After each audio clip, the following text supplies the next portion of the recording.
ആ വേറെ നോക്കിയില്ല. ഇനി അമ്മ തുടച്ചു തരില്ല മുള്ളി കഴിഞ്ഞു കഴിഞ്ഞാ. തന്നെ ചെയ്യണല്ലോ അതും. അത് കണ്ട അതില് പോയിരുന്ന് മുള്ളണം. മുള്ളല് മാത്രല്ല, കഷ്ണായിട്ട് വരാണെങ്കിലും അതിൽ തന്നെ ഇടണം പോയിട്ട്. മനസ്സിലായില്ല?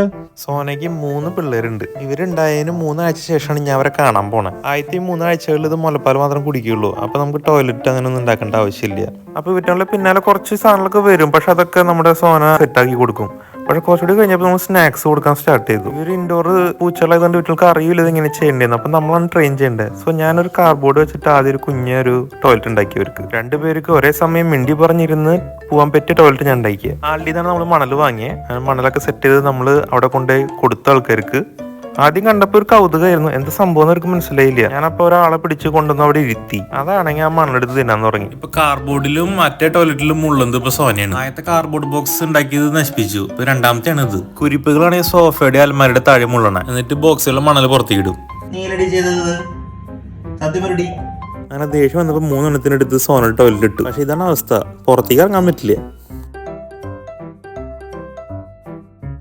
ഒരു ഓപ്ഷനിലുണ്ടായപ്പോൾ ഞാൻ eBay ലൈനിൽ നിന്ന് ഒരു ടോയ്ലറ്റ് വാങ്ങി. എല്ലാവരും കൊണ്ടുവന്ന് അവിടെ ഇരുത്തി നോക്കി.